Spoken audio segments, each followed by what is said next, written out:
दोस्तों, अगर आपने पैसेंजर प्लेन पर ट्रैवल किया है तो आप जानते होंगे कि वहां तो पेंट्री यानी स्मॉल किचन से लेकर टॉयलेट तक के इंतजामात होते हैं और अगर किसी मुसाफिर हत्ता के पायलट को भी टॉयलेट जाने की जरूरत पड़ जाए तो वो जहाज को कोपायलट के हवाले करके या ऑटो मोड पर लगाकर टॉयलेट यूज कर सकता है। लेकिन जरा सोचिए कि एक फाइटर पायलट जो एक वॉर मिशन पर गया हुआ है और उसका फाइटर जेट सुपरसोनिक यानी आवाज की स्पीड से भी ज्यादा रफ्तार से ट्रेवल कर रहा है और इस दौरान फाइटर पायलट को टॉयलेट जाने की जरूरत पेश आ जाए तो वो क्या करेगा। अब ऐसा तो नहीं हो सकता कि टॉयलेट जाने के लिए वो वापस कई हजार फुट की बुलंदी से लैंड करे और टॉयलेट यूज करने के बाद दोबारा फ्लाई कर जाए। और बाज़ औक़ात तो वॉर मिशन कई घंटों तक लंबे होते हैं और इस दौरान नेचर की आई हुई कॉल को तो आप होल्ड पर लगा नहीं सकते। तो वॉइस डेली की आज की वीडियो में आपको बताएंगे कि अगर फाइटर पायलट को दौरान मिशन वॉशरूम जाने की जरूरत पेश आ जाए तो वो क्या करते हैं। लेकिन वीडियो की शुरुआत से पहले आप रेड बटन पर क्लिक करके और बेल आइकॉन को प्रेस करके वॉइस डेली के सब्सक्राइबर्स बनना मत भूलिए ताकि ऐसी इंटरेस्टिंग और इन्फॉर्मेटिव वीडियोस आपको रोजाना मिलती रहें। दोस्तों, वैसे तो आजकल ऐसी मेडिसिन की कमी नहीं है कि जिन्हें खाकर आपको वॉशरूम जाने की हाजत नहीं रहती है, लेकिन जब फाइटर पायलट्स अपनी फिजाई हदूद की निगरानी कर रहे होते हैं तो उन्हें कई घंटे तक अपने मिशंस पर रहना होता है और जंग की सूरत हाल में तो ये ड्यूरेशन और भी बढ़ जाती है। हत्ता के फाइटर पायलट्स को फ्यूलिंग के लिए जमीन पर भी आने की इजाजत नहीं मिलती और उन्हें वहीं फिजा ही में रिफ्यूल कर दिया जाता है। तो ऐसी सूरत हाल में इस बुनियादी जरूरत को पूरा करने के लिए क्या फाइटर जेट के अंदर कोई बंदोबस्त किया होता है। अब अगर आप फाइटर जेट को अंदर से देखें तो मुश्किल एक सीट की जगह मौजूद होती है और फाइटर पायलट ने फ्लाई करने से पहले जी सूट और स्पेशल गियर्स पहनकर अपने आप को इस कदर टाइट किया होता है कि वो तो बमुश्किल मुड़कर पीछे देख भी नहीं सकते। दोस्तों, ओल्ड एयरक्राफ्ट में पायलट के लिए एक यूरिन ट्यूब हुआ करती थी जिसमें वो अपनी हाजत पूरी किया करते और यूरिन को इस ट्यूब के जरिए जहाज से बाहर फ्लश आउट कर दिया जाता। लेकिन दोस्तों, ये तरीका हर पायलट के लिए कारगर नहीं था। अब जरा सोचिए कि एक फाइटर जेट 1200 किलोमीटर फी घंटा की रफ्तार से ट्रेवल कर रहा है और चाहे आप जहाज को ऑटो पायलट पर लगा भी दे तो फिर भी इस स्पीड पर इस यूरिन ट्यूब को सही जगह पर फिक्स रखना बेहद मुश्किल होगा। इसी मुश्किल को सामने रखते हुए फिर पेडल पैक इंट्रोड्यूस करवाए गए। ये एक खास किस्म का सील्ड प्लास्टिक बैग होता था जिसमें मौजूद एक खास पाउडर यूरिन को एक जेल में तब्दील कर देता था।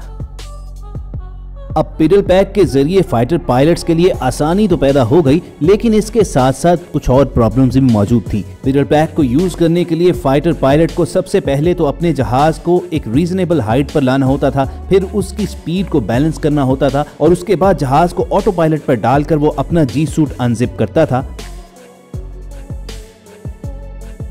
और अपनी हाजत पूरी करने के बाद वो इस बैग को दोबारा सील करके एक छोटे से कंपार्टमेंट में रख देता था।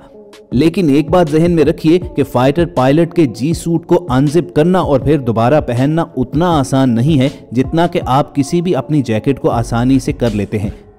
और फिर ये सारी एक्सरसाइज तो तभी मुमकिन है कि जब फाइटर पायलट एक रूटीन की परवाज पर हो। अगर वो वॉर मिशन पर है तो उस दौरान तो हरगिज अपने जहाज को वो ऑटो पायलट पर नहीं लगा सकता और ये सब काम करने के लिए गफलत का मुजाहरा नहीं कर सकता। तो फिर क्या किया जाए।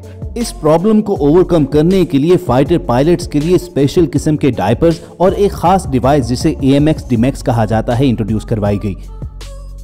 इसकी सबसे बड़ी खूबी यह है कि पायलट को अनड्रेस नहीं होना पड़ता और वो इवन डॉग फाइट के दौरान भी अपनी हाजत पूरी कर सकता है। AMX DMX device fighter pilot को अपनी जी सूट के अंदर पहनना होता है। मेल फाइटर पायलट्स के लिए इस डिवाइस के एक सिरे पर कप लगा होता है जबकि फीमेल पायलट्स के लिए एक inflated pad. Fighter pilots AMX DMX को पहनने के बाद उस पर अपने अंडरगारमेंट्स पहन लेते हैं और इनकी लगी हुई ट्यूब को बाहर निकाल लिया जाता है। लेकिन दोस्तों, इसकी प्लेसमेंट इतनी आसान नहीं है जितनी देखने में नजर आ रही है। चुनांचे इसको सीखने के लिए इन्हें बार बार इसकी प्रैक्टिस करना पड़ती है। अपने फाइटर जेट में बैठने के बाद पायलट जरूरत पड़ने पर AMX DMX की आउटर ट्यूब को एक और डिवाइस के साथ अटैच कर देता है। कनेक्ट होने के बाद ये ऑटोमेटिक डिवाइस कप या पैड में मौजूद यूरिन को डिटेक्ट करके खुद ब खुद उसे साफ कर देती है और इस तरह पैड या कप में से यूरिन इस दूसरी डिवाइस के बैग में आ जाता है।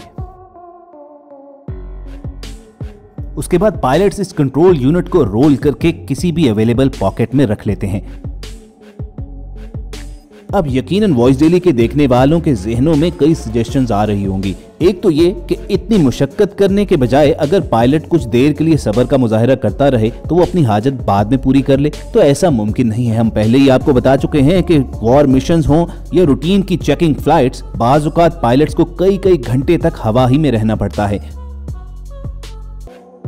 अब कुछ लोग ये भी कहेंगे कि ये भी तो हो सकता है कि पायलट फ्लाइट के दौरान पानी वगैरह ना पिए या फ्लाइट से पहले कुछ खाने पीने से वो इज्तनाब करे। तो दोस्तों ऐसा मुमकिन नहीं है। उसकी वजह यह है कि अगर वो लिक्विड्स वगैरह से परहेज करेगा तो फ्लाइट के दौरान उसकी बॉडी पर नेगेटिव इम्पैक्ट आ सकता है। अगर फाइटर पायलट की बॉडी ठीक तरीके से हाइड्रेटेड ना हो तो उसके लिए स्ट्रेस और सरदर्द की वजह भी बन सकती है और इसके साथ साथ जी फोर्स के खिलाफ उसकी रेजिस्टेंस भी कम हो सकती है।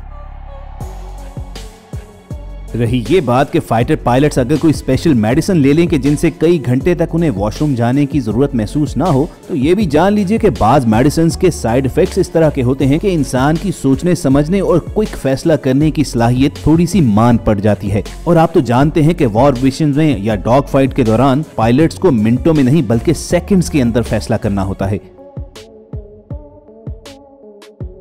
तो यही वजह है कि बिला जरूरत मेडिसिन से फाइटर पायलट परहेज ही करते हैं। और स्पेशली जब आप कई $मिलियन वर्थ का फाइटर जेट उड़ा रहे हों तो उस वक्त आप किसी किस्म का रिस्क नहीं ले सकते। तो अब बताओ दोस्तों, जो आप कहते हो कि फाइटर पायलट्स कितने लकी होते हैं कि अपने जेट में बैठकर कई हजार फुट की बुलंदी से दुनिया का नजारा करते हैं, तो समझ में आई बात कि किस तरह उन्हें अपनी छोटी छोटी जरूरतों के लिए कितनी मुश्किलात से गुजरना पड़ता है। तो आपका ताल्लुक चाहे किसी भी मुल्क से हो, अपनी फौज के इन हीरोज से मोहब्बत कम ना कीजिएगा और इनकी रिस्पेक्ट में कमेंट सेक्शन में अपना सैल्यूट जरूर भेजें, क्योंकि ये धरती के वो काबिल फख्र बेटे होते हैं जो अपना आज आपके कल के लिए कुर्बान कर देते हैं।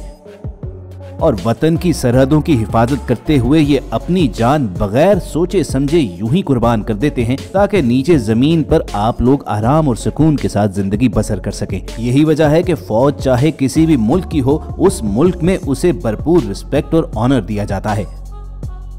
तो आप अपनी नेशन के इन डिफेंडर्स के साथ कितनी मोहब्बत रखते हैं, हमें जरूर बताइएगा। वॉइस डेली की इस वीडियो का मकसद आप तक दिलचस्प मालूमात तो पहुंचाना था ही, इसके साथ साथ अपनी फौज के साथ मोहब्बत को और बढ़ाना था और ये कोशिश हम आइंदा भी करते रहेंगे।